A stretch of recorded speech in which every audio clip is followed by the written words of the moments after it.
내가 이걸 하나 하니까 몇 개를 더하면 소득이 늘어날 것이다. 개수가 늘어나면 누수가 많아집니다.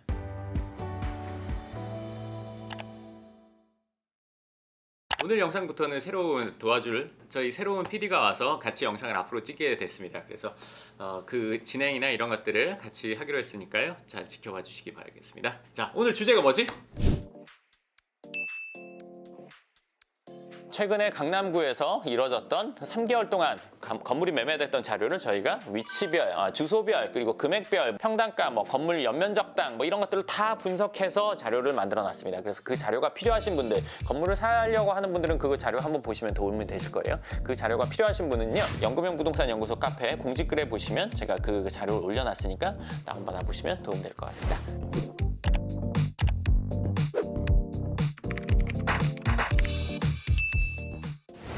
오늘 주제는 부자 의사 자녀도 부자로 계속 살 수 있을까? 이 주제에 대해서 한번 얘기를 나눠봤으면 좋겠습니다. 혹시 부자 의사의 기준이 어떤 게 있을까요? 넌 어떻게 생각해? 부자 강남에 있는 성형외과나 피부과 같은 좀 유명한 과의 이제 원장님들이라고 생각해요. 개원을 하고 있고 유명한 과면서 그러면 이제 많은 돈을 벌 것 같다 이거잖아. 근데 이제 부자의 기준을 자산으로 따질까 소득으로 따질까? 아무래도 자산이 더 영향을 많이 미칠 것 같습니다. 내가 생각하는 부자는 이거야. 뭐냐면 내가 한 달에 얼마를 쓰는데 그게 일해서 벌지 않고 자산 소득으로 다 커버가 되고 남는 거. 그게 부자의 첫 번째 기준이라고 생각해. 예를 들어서 3천만 원씩 써. 3천만 원씩 벌어. 풍족하게 생활해. 부자처럼 보일 수 있지만 부자는 아니야. 3천만 원씩 써. 3천만 원씩 월세를 받아. 그리고 3천만 원을 벌어. 난 이거는 부자의 기본 단계라고 생각해. 그러니까 내가 자본소득으로 생활비가 내 지출이 커버가 되는 게 기본. 그래서 강제저축이 되는 단계가 부자가 되겠지. 그런 상황이 되면 부자가 되는 첫 번째 단계에 올랐다고 생각해. 의사라고 해서 부자의 기준이 더 높고 낮다고 생각지는 않은데 이 기준이 맞아야 돼. 내가 한 달에 300을 쓰는데 300 월세 나오고 300 벌어. 이거는 부자가 될 가능성이 매우 높은 상태가 되는 거야. 강제저축이 되는 상태가 일단 부자의 단계. 근데 이제 의사들이 생각했을 때 자산 기준이라고 친다면 얼마라고 생각해? 100억부터는 부자. 어느 정도 이제 자산이 쌓이는 의사라고 봤을 때 100억은 조금 그래. 왜냐면 집 한 채도 30억이 넘잖아, 강남이. 30억이 넘고 좋은 집은 50억, 100억 넘는 집도 많으니까. 그러면 이제 그거 하나 있고 건물 하나 있는 정도인데 집 30억, 건물 70억이라고 칠게. 그러면 70억짜리 건물에서 나오는 월세가 한 달에 2천이 안 돼. 강남 기준으로. 그러면 이걸로 이 의사가 생활이 되냐? 아리까리하단 말이지. 그래서 100억은 아리까리라고 봐. 내가 생각하는 기준이 어떻게 보면 보통 의사나 일반인이 생각하는 기준보다는 좀 가혹하다고 생각할 수 있는데 이거는 의사이고 잘 나가는 의사를 내가 지금까지 만난 사람들을 기준으로 얘기하는 거기 때문에 일반적인 기준보다 높다고 할 수 있고, 그리고 자본소득과 이 일에서 버는 소득이 생활비로 사고도 훨씬 더 상회하는 정도를 나는 지금 추구하기 때문에 그런 기준. 그래서 그래도 시작이 한 200억 정도 돼야 부자 의사라고 할 수 있지 않을까? 왜냐하면 생각해봐. 생활비를 충당하고 나서도 남는 정도 되는데 보통 의사가 자녀 1명 키우거나 2명 키우거나, 그러니까 싱글일 때는 달라. 그러면 애들 뭐 하고 어쩌고저쩌고 하면 애 한 명한테 얼마 들어갈 것 같아? 500만 원? 맞아. 500만 원이 그렇게 많이 들어가는 수준이 아니야. 또 그 위도 많다고. 아주 부자인 친구들 얘기를 들어보면은 한 명당 1,000만 원씩 들어간대. 한 명에. 2명 2천. 그러면 2천 이상 나오는 건물은 적어도 있어야 되는데 100억이 넘어가. 그러니까 집 하나 있고 건물 괜찮은 거 있어서 그 커버가 된다. 그것도 대출이자 안 내고 100% 내 돈으로 갖고 있을 때 그러면 커버가 돼. 그래서 내가 200억을 얘기를 한 거야. 그러면 그런 부자 의사들은 어떻게 그런 소득을 상회하는 자산을 갖게 됐을까요? 일단 첫 번째, 모든 일이 다 똑같은데 일이 겁나 잘 돼야 돼. 병원이 엄청 잘 돼야 돼. 개원을 하면 자리 잡는 수준이 아주 크게 하거나 아주 작게 하거나를 빼고 일반적인 경우에 소득이 한 3천 정도 되면은 이제 자리를 잡는다 이렇게 볼 수 있어. 그리고 이제 여기서 3천에서 한 5천 사이, 5천에서 7, 8천, 그리고 이제 1억을 넘어가는 상황, 그리고 이제 2억 넘어가는 상황. 이 위로 올라갈수록 2억이 넘어간다. 되게 드물어. 그렇지만 이제 없진 않아. 1억 넘어가는 경우도 나는 여러 번 봤어. 이게 나한테 오는 분들 기준으로 나한테 일단 기본적으로 오는 분들은 강남의 건물에 관심이 있고 해보길 원하는 분들이기 때문에 그렇지 않은 분들보다는 소득이 높겠지. 그러니까 그 정도 소득이 일단은 겁내 많아야 돼. 부자가 되려면. 근데 이거는 예외가 하나 있어. 뭐냐면 내가 우리 집에서 계룡남이다. 내가 첫 번째 의사인 경우가 있고 3대째 의사, 2대째 의사, 뭐 4대, 5대째 의사도 있단 말이지. 이게 또 여러 가지 변수가 있는 거 현실인 분들은 아실 거예요. 누구랑 결혼하는지가 중요해. 돈이 있는, 자산이 충분히 있는 아내 집이랑 결혼하는 경우, 아니면 같은 의사랑 결혼하는 경우, 근데 와이프네 집도 그냥 비슷한 경우, 이 다양해. 그렇기 때문에 어떤 경우냐에 따라 다른데, 일단 예를 들어서 첫 번째로 내가 처음 의사야. 그러면 이거는 부자가 안정이 되려면 두 가지 방법이야. 일단 한 달에 1억 이상 벌어야 돼. 적어도 7천 이상 벌어야 돼. 5천 이상. 점점 자꾸 내려가는 게 이게 이제 의사인 분들 되게 이게 넓다 보니까 내가 이렇게 얘기하면은 그런 사람들이 많지 않은데 생각하지만 주위에 있습니다. 왜냐면 왜 모르고 있냐면 서로 소득에 대해서 의사들은 공유하지 않아 잘. 왜냐면 이게 돈에 대해서 좀 터부시하는 문화가 있단 말이지. 그래서 그거를 서로 얘기를 하지 않아서 그렇지 실제로 주변에 한 달이만 타면 그 정도 버는 사람들이 있어. 어쨌건 당대 본인이 부자가 된다, 200억 넘게 되려면 사실은 냉정하게 한 달에 1억 이상 벌어야 돼. 그리고 5천, 7천 얘기한 거는 그런 사람들은 병원을 잘 운영하면서도 재테크도 겁나 열심히 해야 돼. 그러면 아까 말한 200억 선이 될 가능성이 높아. 내가 첫 의사일 때. 그럼 두 번째, 내가 3대째야. 아니면 2대째, 4대째 뭐 이런 경우는 사실 거의 집안이 부자인 경우가 많아. 의사를 여러 대 정도 하면은 거의 뭐 건물 한두 개는 있더라고. 그렇기 때문에 내가 부모님이랑 의절하지 않는 이상 노후는 거의 준비가 돼 있어. 물론 증여세나 상속세를 감당할 수 있을 정도의 자산은 모아놔야지. 그리고 형제가 많지 않아야지. 이거 되게 현실적인 얘기야. 왜냐면은 형제가 많아버리면 사실 200억짜리 받는다고 하더라도 50% 내고 100억이라고 치면 형제 3명이면 30억이야. 대략적인 계산입니다. 그러면은 내가 어느 정도 이상 되고 30억이 플러스 예를 들어서 마중물처럼 들어와서 이게 딱 돼야 되지. 그렇지 않으면은 30억 받았으면 내가 그냥 집 하나 더 생기는 정도밖에 안 돼. 그리고 예를 들어서 결혼을 잘한 경우, 이것도 뭐 크게 뭐 처가랑 의절하지 않는 이상 거의 돼. 뭐 이것도 와이프가 형제가 많지 않아야 돼. 그러니까 본인이 엄청 돈을 많이 벌거나 부모님부터 해왔거나 아니면 와이프네 집이 이렇거나, 그렇지 않으면 부자가 되기는 사실 쉽지가 않아.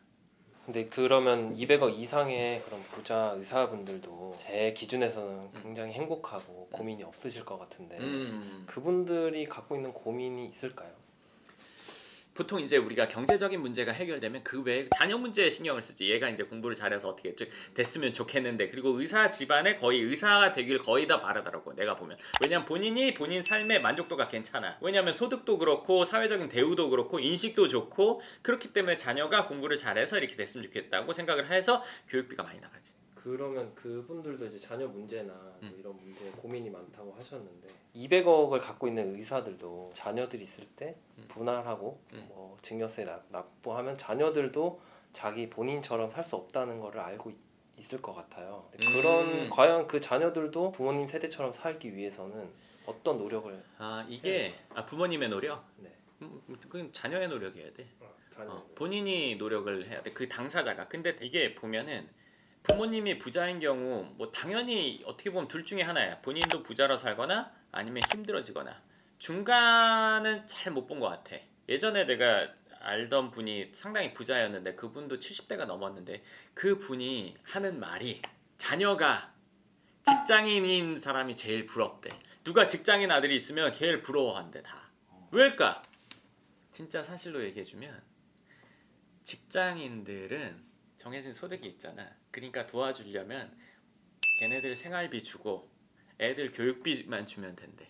근데 직장인이 아닌 애들은 자꾸 와서 사업한다고 목돈 달라고 한대. 그래서 이걸 거절하기도 참 마음이 불편하다는 거지. 얘가 사업으로 돈 벌어보지 않았는데 자꾸 사업한다고 돈 갖다가 패대기 치고 이걸 자꾸 반복하니까 일을 벌리는군요. 그럼 부자 의사의 자녀가 의사가 되는 게 사실은 내가 보기에는 거의 베스트 같아. 그렇지 않으면 우리 집은 부자니까 하면서 어린 시절에 철없이 공부 안 하고 노력 안 하고 그냥 뭐 사업병 걸려가지고 뭐 좀 투자 어디다 좀 하고 왔다 갔다 하려고 하고 돈 쓰는 재미인 경우들도 있어. 근데 이런 경우는 이 사람의 아들, 그러니까 원래 부자 의사의 아들의 아들은 거의 힘들게 살아. 그렇기 때문에 의사의 자녀가 그거 부자로 살려면 적어도 직장인을 해서 그냥 착실하게 살면 부모님한테 받은 걸로 거기서 플러스 알파가 되고 크게 막 지출을 늘리지 않으면서 행복하게 살 수 있는 큰 부자는 아니라도 유지가 될 수 있고, 아니면 의사 생활을 하거나 그 외인 상태 뭐 사업을 한다고 하는 경우는 잘 되는 경우가 많지 않은 것 같아. 본인이 이제 어느 정도 노력을 해야 된다고 말씀을 하셨는데 그럼 본인의 자산을 늘리기 위해서 어떤 노력이 가장 현실적이고 좋은 건지 조언을 한번 해주셨어요. 이건 100%입니다. 그러니까 의사를 대를 이어서 해서 3대 4대까지 해가지고 부자인 분들, 현금 부자, 뭐 펀드, 주식, 저는 일단 못 봤어요. 지금 수백 명을 만나봤지만 한 번도 못 봤어요. 다 부동산 부자예요. 다 건물이 있어. 그건 아마 찾아봐도 알 거야. 목돈 빨리 모아서 부동산을 하는 게 무조건 맞아. 왜냐면 의사들은 기본적으로 시간이 크게 많지 않아. 주식 한다고 진료하다가 뭐 보고 주식 올인을 해도 이게 돈이 벌릴지 안 벌릴지 모르는 그건데, 목돈을 빨리 모아서 이거 부동산으로 빨리 가는 거, 집을 사건 뭐 건물을 사건 뭐 이 단계로 넘어가야지. 그렇지 않고는 뭐 사실 정해진 수순으로 흘러가. 정해진 수순을 얘기해 준다면 뭐 30대 40대까지는 돈을 많이 벌어서 어느 정도씩은 모으고 충분히 생활을 하고도 넉넉하고, 그리고 이제 애들이 커가면서 교육비가 좀 더 들어가고, 그리고 이제 유학 보내면 이제 뭐 신나게 돈이 들어가지. 그렇게 되면은 이제 그거 보내주고 어느 정도 남은 돈 좀 모아서 50대 중반 후반에 1, 20억, 2, 30억 있을 수 있어. 그럼 그 돈 가지고 내 노후 생활비를 감당할 수 있는 뭔가를 살 수가 없어. 사도 한참 부족하기 때문에 그거 가지고 이러지도 저러지도 못하는 와중에 애가 커서 결혼한다면 집을 사줘야 돼. 그러면 의사 이 생활을 그만둘 수가 없어. 어느 정도 목돈을 만들고 부동산 투자를 하라고 말씀을 하셨는데 어느 정도의 목돈이 현실적으로 필요하고 지금은 30억. 지금은 30억. 집을 산다고 치면 지금 뭐 강남에 대출 안 되니까 전세 끼고 산다고 하더라도 15억 뭐 이상 들어가겠지. 집을 먼저 산다고 치면 전세 끼고 산다고 해도 그 다음에는 건물을 사야 되는데, 소득이 많다고 하면 집을 팔고 건물로 바꿔 탄 다음에 그 다음 집을 살 수도 있어. 부모님이 집을 물려줄 게 확실시 됐다. 그러면 건물 먼저 살 수도 있어. 월세 살다가. 이거는 상당히 케바케야. 그래서 이거는 개인적으로 여건을 봐야지 판단이 쓰지 뭉뚱그려서 얘기를 할 수가 없어. 뭐 배탈 났어, 배 아파, 그럼 소화제, 이건 아니잖아. 검진을 해보고 이게 소화제를 먹을지 맹장인지 뭔지 확인을 해봐야 되니까, 장염인지 뭔지. 그러면 이렇게 어느 정도 돈을 모은 분들이 소장님을 만나서 상담을 하고 싶어 하실 것 같은데 어떻게 해야 소장님을 만나고 상담 받을 수 있을까요? 네, 그건요. 연금형 부동산 연구소 네이버에서 검색하시면요, 거기에서 상담 신청할 수 있는 방법을 찾을 수 있으니까 참고하시면 좋을 것 같습니다. 네, 좋습니다. 오늘 어떻게 보면 부자 의사의 기준 사람마다 다 다를 거고, 일반인이 보는 기준과 의사들끼리 생각하는 기준이 다 다르지만, 제가 지금까지 만난 수백 명의 의사들의 실제 상황들을 다 보고 판단한 거니까요. 본인이 개인적으로 생각하는 기준보다는 훨씬 더 정확한 기준일 거예요. 왜냐면은 상담 오시는 분들이 어느 정도 벌고 어느 정도 자산이 있고 그리고 어느 정도를 원한다, 이런 얘기들, 속 깊은 얘기를 의사들끼리 사실 서로 털어놓기는 어렵거든요. 근데 저는 그런 부분을 다루다 보니까 충분히 듣게 되고 알게 되고, 그래서 제가 이 생긴 기준이기도 하고, 이렇게 되면 괜찮다, 그리고 이 정도가 됐을 때 이렇게 될 수 있다 얘기를 해드리는 건데, 사실 이제 아까 소득이 많으면 부자가 될 수 있는 가능성이 크다, 그리고 이제 부모님 어쩌고저쩌고 이런 얘기를 했는데, 소득이 많아도 부자가 되기 어려운 경우가 많아요. 아시겠지만, 소득 많이 버는 의사분들 아시겠지만 바빠요. 바빠서 재테크를 못합니다. 현금으로 쌓아둡니다. 그래서 최근, 지금 올해가 2022년인데 4년 전 5년 전부터 30억 60억 그대로 통장에 갖고 있는 분들이 많아요. 적지 않아요. 그렇기 때문에 사실 부동산 재테크는 돈이 있다고 하는 게 아니라 재테크를 하려는 강한 의지가 있어야 돼요. 근데 이게 또 해보신 분들은 계속 하는데, 왜냐면 1년에 12억을 버는데 모아가지고 건물을 샀더니만 얘가 1년에 5억이 올랐어요. 야, 이거 봐라, 내가 한 거에 50%를 얘가 알아서 벌어줬네? 근데 월세도 나오네? 이게 하나 더 있으면 난 편안해지네? 해본 사람은 이걸 느끼고 이쪽으로 신경을 써요. 근데 그렇지 않고 혼자서 의사가 돼서 하는 분들은 주위에서 얘기해 줄 사람들이 없고 기준이 없고 하다 보니까 현금이 있는 상태로 시간이 갑니다. 그러다가 예를 들어서 뭐 만드는 거에 투자하거나, 뭐 아는 친한 사람에 뭐 투자하거나 돈을 막 여기저기로 분산을 해요. 이 플로우가 지난 3년간 있었던 것도 아니고요, 50년 동안 있었을 거예요. 이게 피부과면 화장품 만들어놨는데 잘 안 됐다 어쩌고, 그리고 그러다가 뭐 식당도 같이 투자했다가 뭐 했다가, 사람의 신경을 쓸 수 있는 영역이란 정해져 있어요. 내가 이걸 하나 하니까 몇 개를 더하면 소득이 늘어날 것이다. 개수가 늘어나면 누수가 많아집니다. 그렇기 때문에 이게 바쁘다 보니까 엉뚱한 대로 잔잔한 돈, 예를 들어 30억이 있어 현금이. 그러면 30억을 하나로 뭔가를 사기에는 겁나. 왜? 한 번도 안 해봤어. 그만한 돈을 투자해 본 적이 없어. 그러다 보니까 한 2억? 뭐 2억 부담 없어. 내가 뭐 한 몇 개월 벌면 돼. 그럼 해. 근데 거기가 잘 안 됐어. 좀 더 필요해. 자 1억 더 넣어. 이러다가 한 10억이 들어가거든요. 그래서 날려. 한 두세 번 해. 그럼 10년이 흐르죠.